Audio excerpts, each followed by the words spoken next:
Hang on, I'll ask him real quick. Yeah, ask him.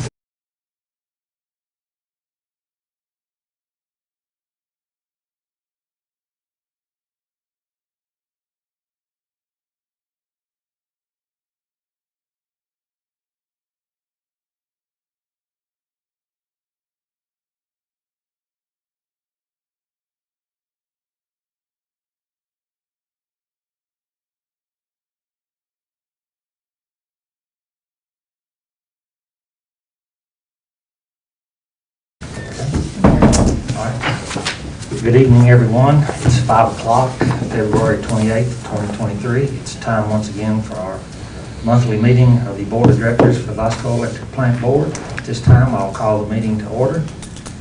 Before we get to the first item on the agenda, I want to take just a moment and introduce our newest member, Mr. Keith Rowlett. And Keith and his wife Annie own and operate a popular food truck in this area called Rollage Burgers on Wheels. Yes, sir. And he's also a full-time minister at the Harlow's Chapel Baptist Church. Yes, sir. So Keith, we welcome you. Looking forward to working with you. Glad to be here. All right. We'll move on to the first item on the agenda. And we've made everyone's aware, we've amended the agenda just a little bit. So I think everybody's looked it over. At this time, I'll entertain a motion to approve the agenda as amended. Motion, Lowry. Motion by Lowry. Second. Second by Stevens. Is there any discussion or question on this? All right, if not, all those in favor signify by saying aye. Aye. Anyone opposed, say no. Okay, motion passes. We've got our agenda.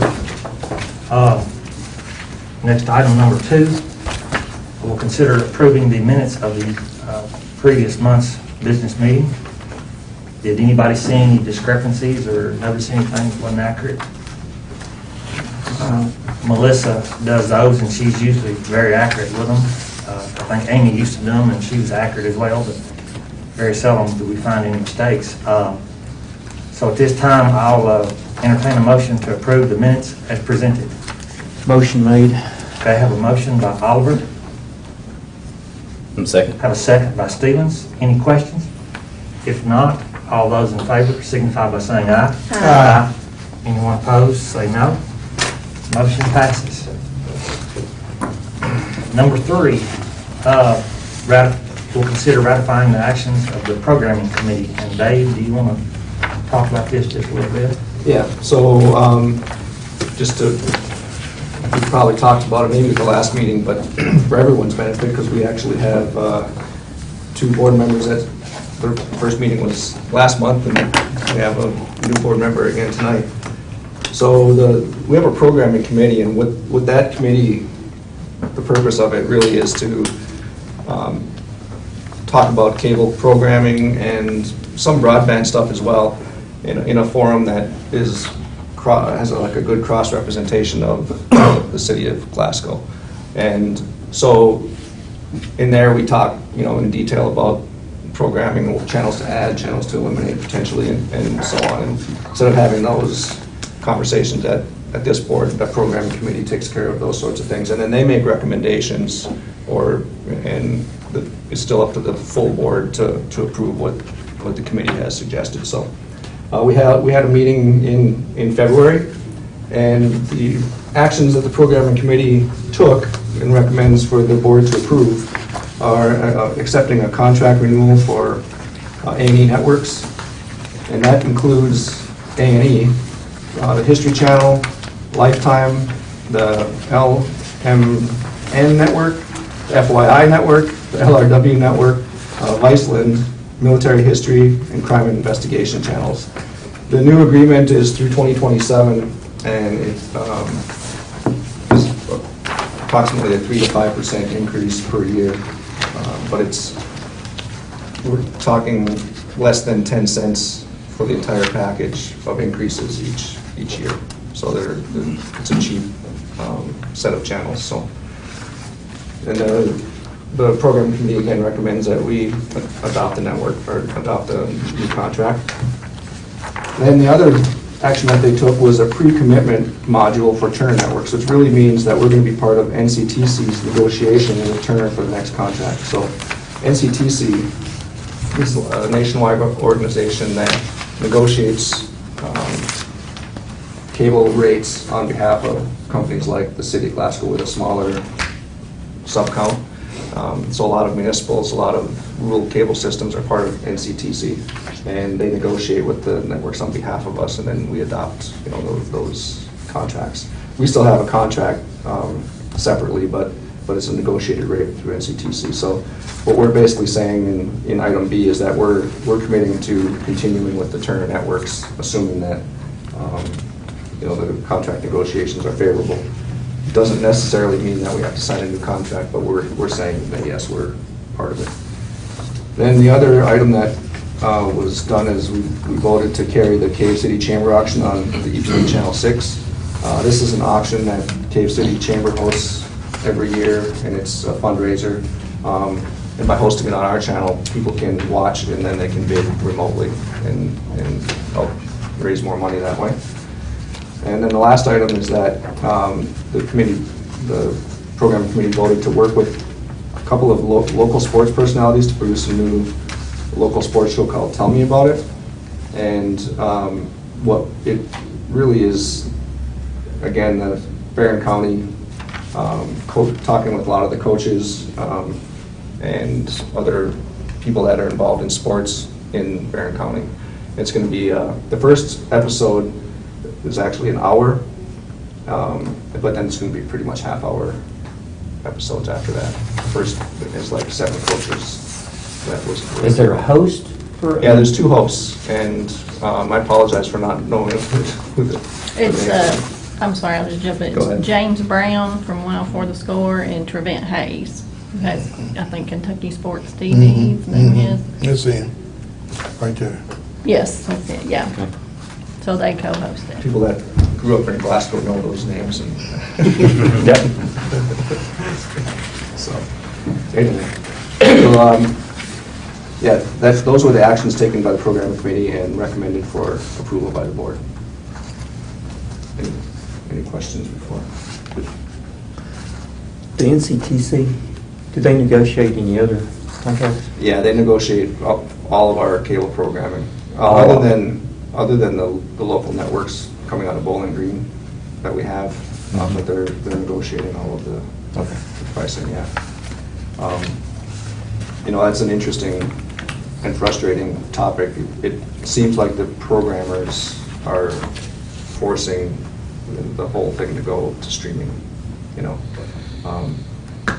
but right now we're continuing. The increases are relatively modest at 3 to 5% with these contracts, but yet when you take an $80 wholesale package already and add another 5% on, you're talking $3 to $5 of increase, which turns into a $5 increase to the customer all the time, and it's every year. So it's just not really I don't see how it's sustainable, but for now we're going to continue to keep going down this path until we have discussions otherwise. So. Any other questions for Dave? Or anybody have any concerns on the actions they took? Okay. Then at this time, I'll entertain a motion to approve the actions of the Cable Television Programming Committee as reported. Motion. Have a motion by Lowry, Second. second by Rowlett. Any discussion? If not, all those in favor signify by saying aye. Aye. Anyone opposed, say no. Motion passes. Number 4, we'll consider the approval of the purchase of materials for the transmission line project. Yeah, so I think this is a good time to, again, back up and talk about a little bit of history. So in front of you, you have a couple of maps that Dave Brewer printed out for us today. The first one, the bigger map, essentially shows our transmission system. It's our transmission system. Also can be referred to as a sub-transmission system. The 69 kV is probably the lowest voltage that you would consider to be transmission. The 69 kV transmission system takes the power delivered at our two delivery points, which are at Haywood, down on the bottom of the page, and then over on the right-hand side, the East Glasgow substation, are the two delivery points from TVA. You can see on the East Glasgow, the green line shows the TVA 161 kV line, and you can see another green line coming into Haywood, but it doesn't have the label on it. But those are our two delivery points from TVA.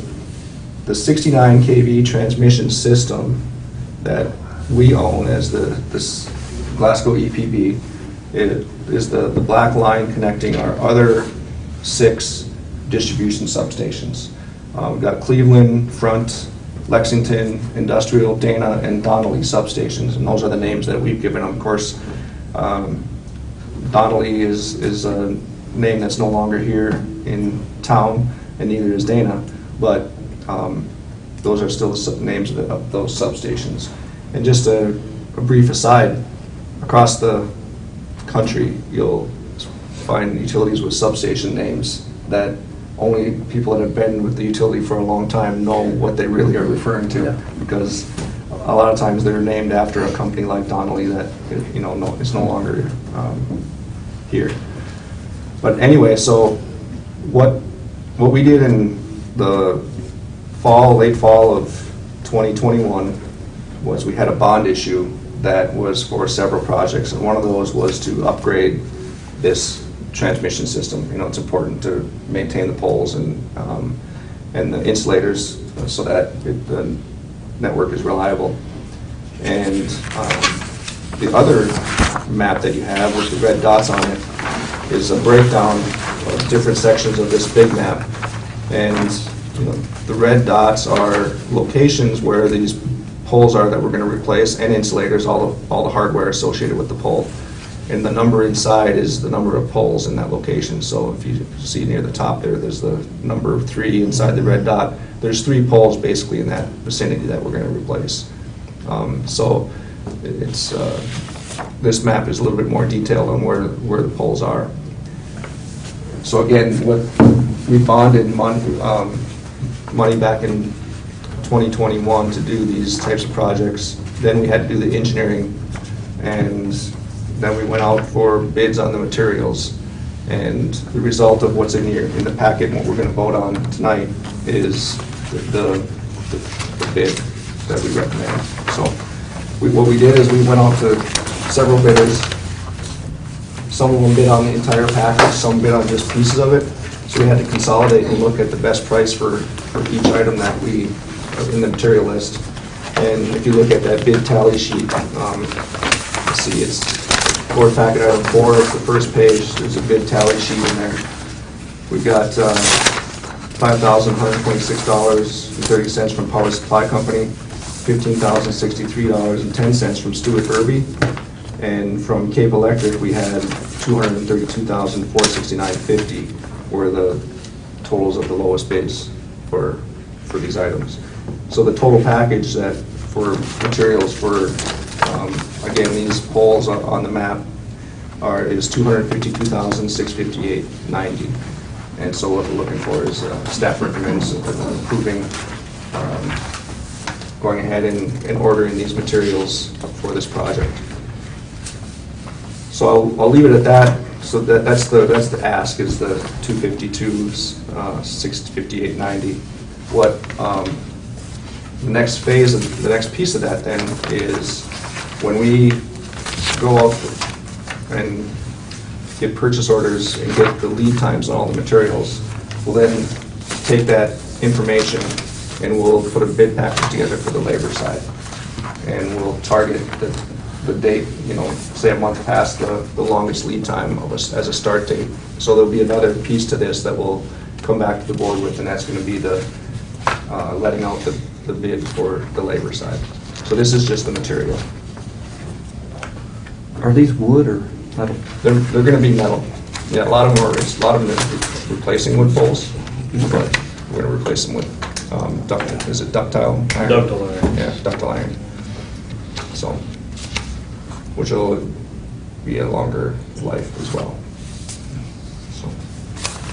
So on the business side of it, how do we go about procuring these bids? I mean, do we always get At least 2 bids At per least three. item? At least 3? Yeah. Okay. Now, if there may be situations where if we got no bids, that we may not have 1 bid on an item, Absolutely. but for the most part, we're trying to get at least 3, and a lot of times it's 5 bids that we're getting. Okay. Yeah. Yep. Mhm.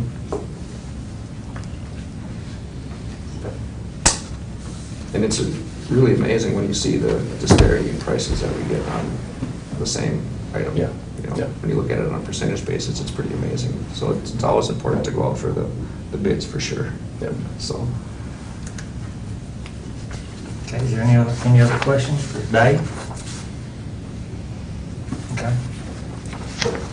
Okay, at this time, I'll entertain a motion to approve $252,658.90 to purchase materials related to the transmission line project.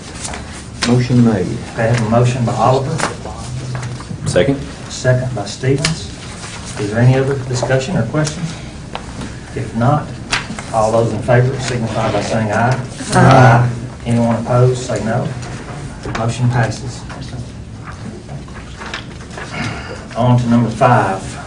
We'll consider the approval of 2 transformer bids for a 2,000 kVA transformer and then a 2,500 kVA transformer.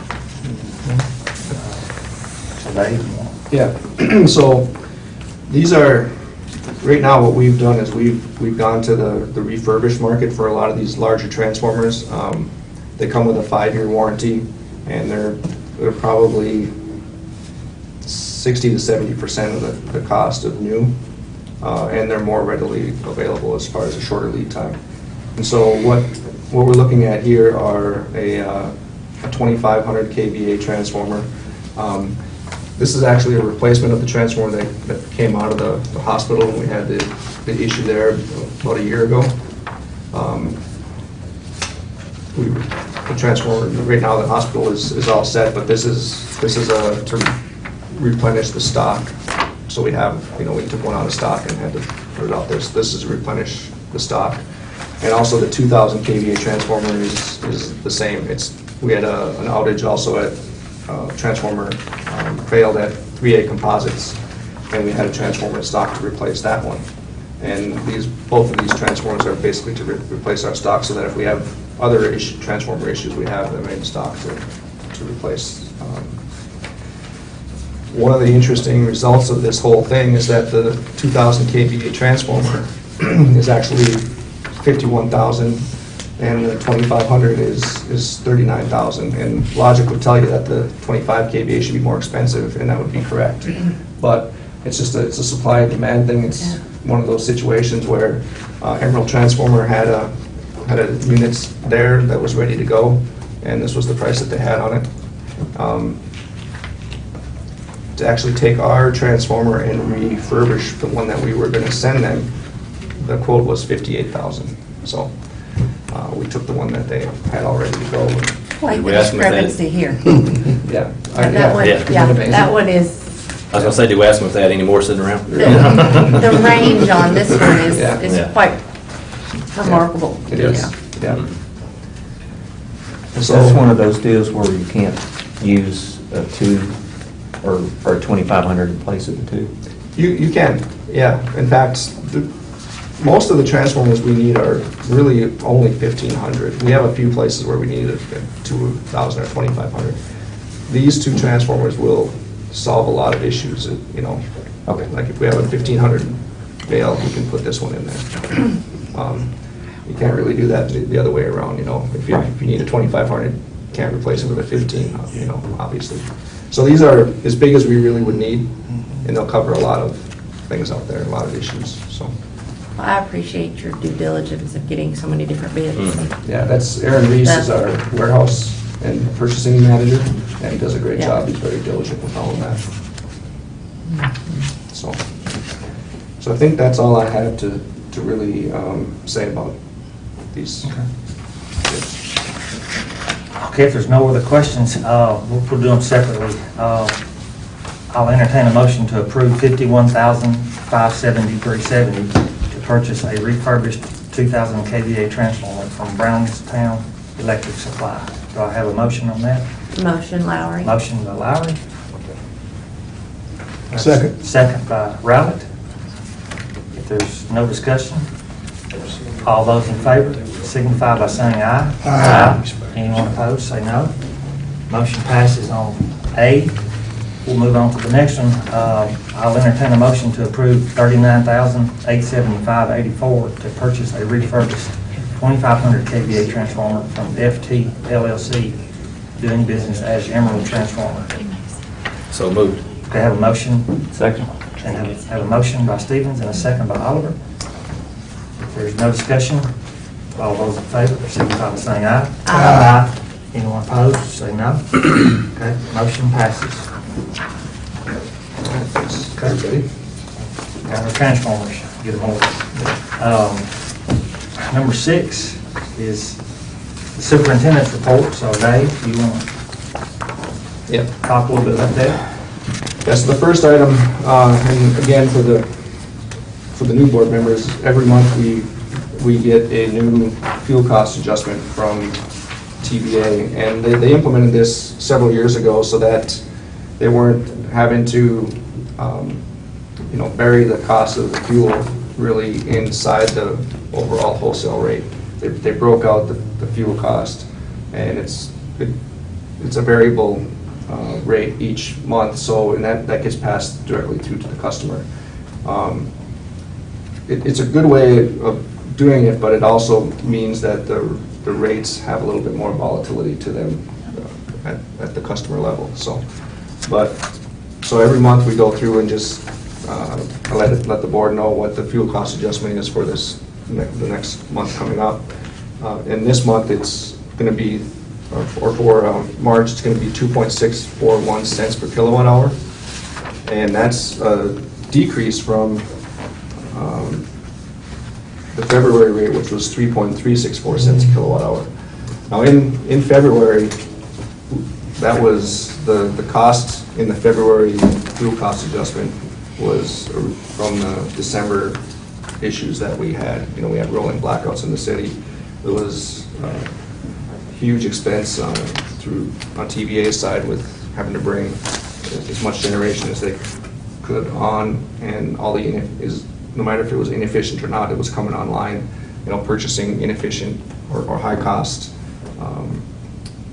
sources on the open market, and all that gets really rolled into the fuel cost adjustment and passed through. So but we're beyond that. It looks like, and the fuel cost for March is coming back down into a reasonable area. So that's basically the report on the fuel cost adjustment. I don't know if Melanie, if you have anything to add to that as far as how that works when it gets passed to the customer, or Like you said, it's Yeah. just it passes straight through to the customer, so they see a change in their retail rate as well. One item that it's not really, I guess it could be under new old business, but just to mention here is that we are waiting on a report from TVA on the rolling blackouts and some of the corrective action that they're taking. And I think they expected that initial draft of the report to come out sometime in March. So there's a Valley partner meeting in March, and I expect to get quite a bit of information at that time. And so they'll hopefully have somewhat of an update for the board, at the March meeting. But as I mentioned to Glenn, this is it's a nationwide issue. This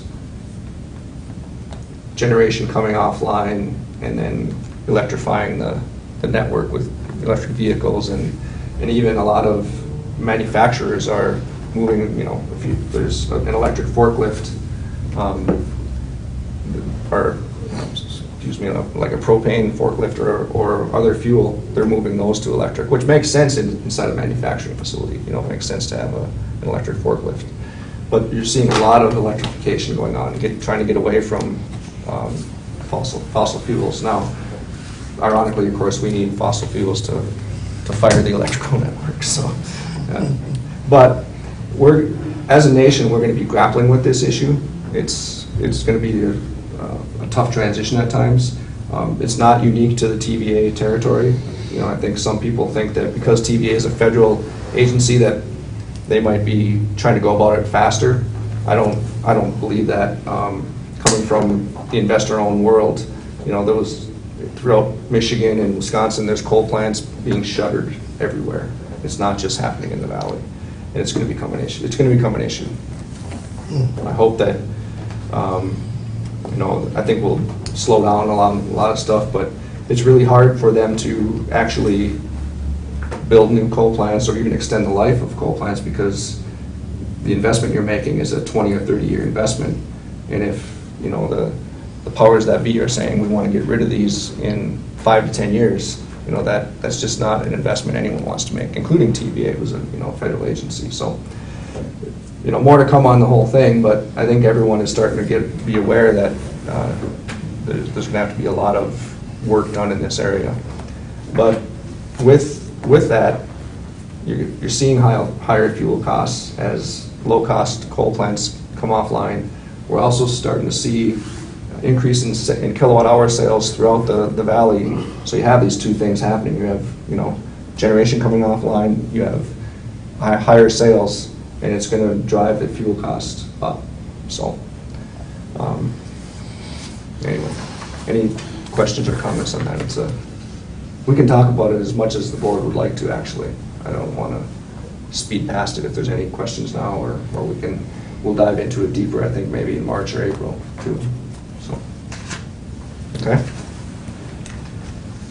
And then the outage report. So it seems like every month for the last several months it's been 2022 first of all, and then 2023 was worse than the previous years. Finally, in January of 2023, we had less outages than we had seen in previous Januaries. And I think that we're finally seeing the results of, about 8 months ago I asked Trig I said, let's go about the tree trimming. We talked about this before at the board level, but again, for everyone's benefit. We would do what we would call spot trimming. Where we knew there was an issue, we would go and trim the trees there. We moved more to a cycle trimming now, where we're taking a circuit and we're trimming the whole circuit from substation to the end. Now, when we have an issue that we have to take care of, we pull the crew off the cycle trimming and go take care of the issue, but that only takes a day or a half a day typically, and then they're back on the cycle trimming. And I think we're starting to see the results of that, even though we've only been at it for really 8 months. One of the things I think for the board to think about in the future is we actually pulled so by doing the cycle trimming and keeping the crew on all week, basically full-time, one crew, contract crew, we spent the entire year's budget in roughly 6 months. So right now, because our fiscal year runs from July through June 30, July 1 through June 30. So in January timeframe or so, we pulled off the crew from doing that because money's not in the budget. I'll get together with Melanie and we'll start to put together a budget for next year. But even looking this year, I'd like to really continue and have these crews work, one crew just working year round on the cycle trimming. I think it's important for our system, and by doing that, the cycle trimming would probably take us, 3 to 5 years to trim the whole system, and then by the time we're done with the last, we'll start over at the beginning again. So I have some more work to do with Trig Perkins, who manages these crews, and then Melanie on the budget side, but that's just something to consider for the board in the future. So, but anyway, I think hopefully we're going to start to see some improvement on these outages. We keep after it. When we do get an outage, we'll go to that particular transformer, change out the jumpers to like rubber-coated jumpers, so that a squirrel has a fighting chance of not getting zapped if it makes contact with the jumper. And we'll do a number of other mitigating things that when we experience knowledge in a certain spot, because believe it or not, when you get a hot spot like that, it's like even though the offending animal may not have lived to do it again, there's another one right behind it. It's crazy. So it makes sense to mitigate at those locations. I think that's about it on the outages. Any questions on it? On the tree trimming side, you guys, I don't know if I've asked this before, but have you had any recent concerns or anything like that with customers when you guys are trimming trees in an area? No, we haven't, and I think it's because we're communicating better with the customer and working with them. A lot of times what you'll find with a customer is they don't want a tree like half trimmed. Yeah. They would rather have the whole tree taken out if it needs to be sort of, you know. And so if we work with, try to work with a customer on that when we have to trim a tree in their yard. Yeah. So I think the benefit to keeping that on a 35-year cycle is people kind of understand too, Yeah. and they get used to, hey, there's, Yep. we're going to keep these trees trimmed, and it just sets expectations Yeah. a little bit better. So, Yeah.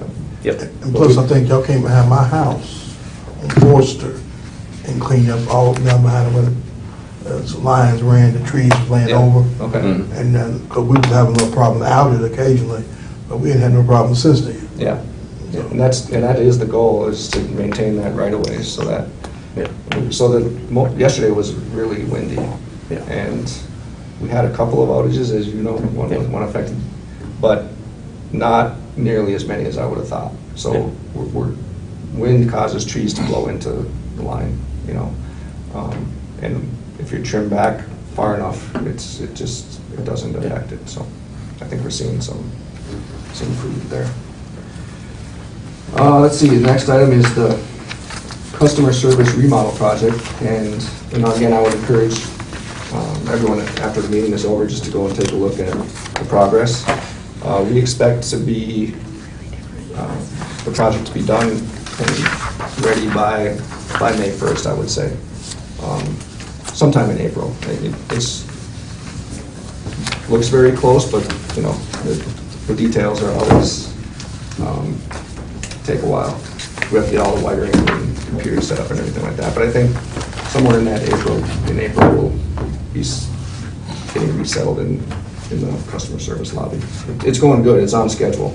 We have a meeting tomorrow to get an update on the schedule, but everything seems to be going great there. So the fiber to the home update. So in the last meeting, we approved the bid with Urban, and I'm going to turn it over to Wade just to give it a brief update. And yeah, instead of saying any more, Wade, I'll just turn it over to you. Sure. Of course, like everything else, they're still fighting lead times on material acquisition. But with that being said, we're a little bit behind, but I think only by a week or two. So I fully expect by the next board meeting to be able to report that, hey, we're here, fiber's in the air, and things are going well. With that being said, on Josh's end, everything's still on track as far as the head end goes. And again, with Irvin, a little bit behind on getting some materials in here. Nothing, that can really be mitigated. It's just the world we live in today. But the project itself is moving along. And we've also, because of the material lead time, we've asked Urban to start the engineering on phase 2. But before we really make any decisions on moving forward with phase 2, we want to start to get phase 1 built and see how it goes. So, but that engineering needs to be done so that we can at least be ready to get materials ordered as soon as possible for the second phase. So, what we're looking at is starting to get customers turned up in phase 1 in that May timeframe as well. That's the goal. So we should start construction in March, and then that March, April, we'll be building the backbone and then starting to drops to the customer in May. So we should have some customers live in May. That's kind of the That's the expectations goal. right now. Yes. Yeah. As a customer, what can I expect to see different? You want to take that, Josh? Blazing fast, ultra-reliable internet speeds. Happy teenagers. Happy teenagers. So a couple of things. We're going to have the 25 by 20. It's going to be symmetrical, same speed up and down, so that gamers want that same. They want the information they're sending to go as fast as the information they're receiving. And that's, but fiber to the home is much more stable than the hybrid fiber coax system that we have today, because it's just going through fewer devices. It's pretty much a direct shot, more or less, from the head end to the customer, and there's just less to go wrong. It's more stable. It's not prone to temperature fluctuations, it's ultra low latency. Like we've had this cranked up before, of course, you want to test drive anything before you buy it, so we had 4 employees' homes turned up on it. And I can tell you, versus the cable modem that I've been on for 10 years, it's rock solid at my house.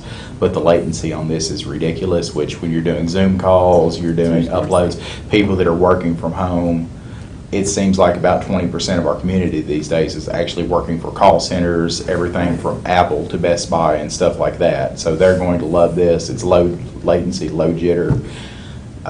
It's a passive network, like Dave said. There's no powering out on the poles. Today, if we can lose power in a certain area and it will affect cable quarter mile down the road, you're out because of the power outage. It's losing power to the system that's affecting you. This is a completely passive network all the way from here to your home, which means it's glass. There's no power. We put the light on it here, it comes out the other end. As long as you get power at your house, you're good to go. So hopefully as we expand this is attractive for businesses wanting to locate Yes. here and whose employees may be Yes. at home, mobile, That's the hope. That is definitely the hope.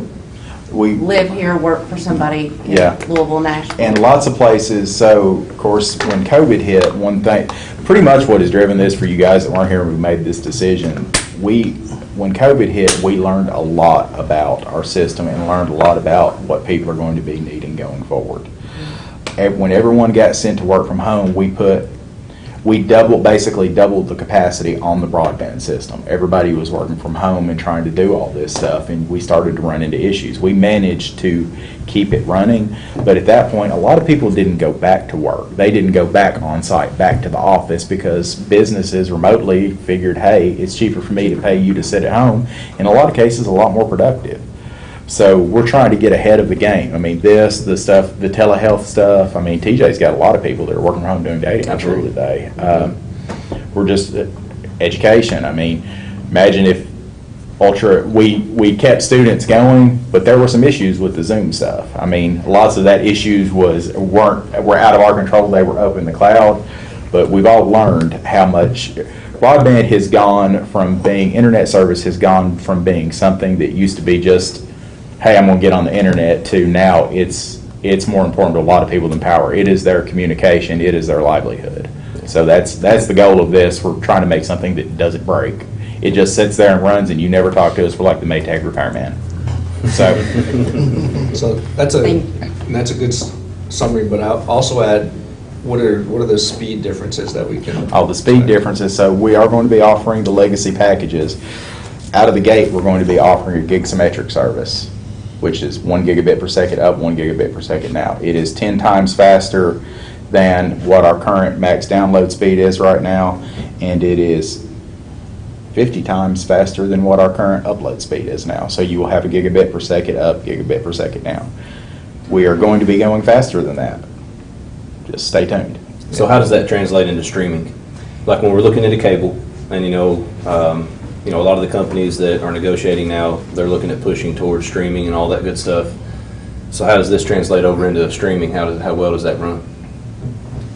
Gigabit per second will cover pretty much any streaming. The hardest hitting streaming thing, which being that I'm a geek, I sit back there and watch statistics on this stuff. We'll crank different streaming services up and see how much bandwidth they use, because you're going to have inevitably a customer that calls in and asks. The hardest hitting streaming service that I have seen is Disney Plus. Disney Plus, a 4K stream pulls around 50 megabits per second. We're going to give them 1,000 megabits per second. So we ought to be... Say those two numbers again.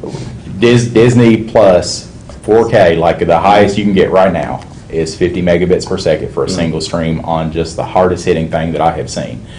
50 megabits. We're going to be giving them 1,000 megabits per second. So the minimum package should carry anything that is in existence right now, but remember, we've also kind of future-proofed this. We're going to have the ability to do 10 gigabits per second to the home. So But there's not many devices out there that Yeah. can take advantage of that. we are ahead of we're literally ahead of what is available for the consumer right now. I recently bought a router for my house to be able to do 10 There you go. gigabits per Yeah, second. there you go. And it was not easy, let me tell you. Yeah. There are only a couple manufacturers out there.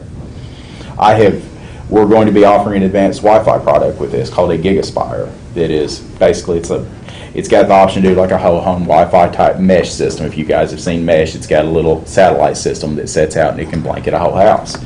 Off of my phone, I've got 1.6 gigabits per second off of just a cell phone. So the technology's going to be there. It's just, So, and what Josh is saying, and I think everyone probably caught it, but he's one of 4 employees that have fiber to the home right now, and is testing out the I don't right now, but I'm working on it. Yeah, but was testing out the equipment that we're gonna be able to offer to the A pilot. other customers, as a Yeah, pilot. yeah, there you go. And so he's seeing these speeds, through his Wi-Fi at home with this setup. So that's gonna be available to our customers, so.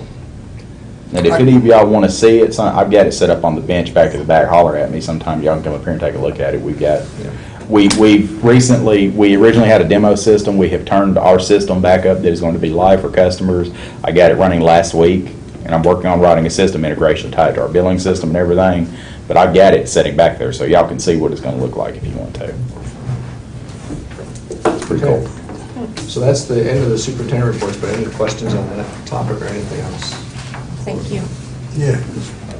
All this technology, especially you got Alexa and all these things going at one Yeah. time in Yeah. your household. You get Zoom, Alexa, Facebook, your phone, Yeah. everything's there. So Yeah.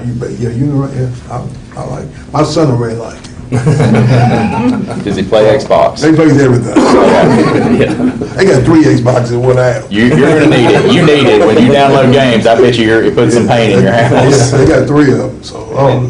And much like why, it's hard to imagine what we might need some of these speeds for or need or want. But, virtual reality is another one that when you start to get into the 3D area, it's just that much more demand on the data. And especially if it's 3D gaming, again, you want to send as much information to the cloud as you're taking from it, so. I'm thinking about from an education standpoint, we do all of our state assessments online. Yep. And Wi-Fi reliability is a huge issue for us, and Yeah. that, we need that moving to not distract from what we're trying to accomplish, so So that'll be exciting. The average Zoom stream, like you sending out from your camera, takes between 3 and 5 megabits per second. Right now, the fastest that we can do is 20 megabits per second up. So With the hybrid fiber. yeah, with the current system, but Yeah. yeah, we'll be able to go much faster on this one. So glitch-free Zoom calls. All right. Okay, if We're there's good on the reports. no other questions, thanks for that report, Dave, and thank you, Wade and Josh, for the information provided. We'll move on to number 7, new old business, and I think we've got a little something here we need to attend to. Yeah, so, under old business, we had a motion in, October, like the October 25th meeting of 2022, that was made in the amount of $374,103.49, and it should have been $374,133.49. This was the sum of 3 different POs, and somewhere along all the translation, $30 was missed. So, from an audit standpoint, we just want the minutes and everything to match the actual money that was spent. So, Okay. So this one, I don't think there will be any discussion on this, but I'll read the figures to make sure we get it right. At this time, I'll entertain a motion to amend the October 25th, 2022 agenda item number 5, the approved amount from $374,103.49 to $374,133.49. So do I have a motion on that? I'll make a motion to amend. Okay, motion to amend by Lowry. Second by Oliver. Any discussion? Okay, if not, all those in favor signify by saying aye. Aye. Anyone opposed, say no. Okay, motion passes. I think that's all of that one. And the final one, if there's nothing else, then I'll entertain a motion to adjourn the meeting. Motion made. Have a motion by Albert. Second by Stevens. All those in favor, signify by saying aye. Anyone opposed? Motion passes. Meeting is adjourned.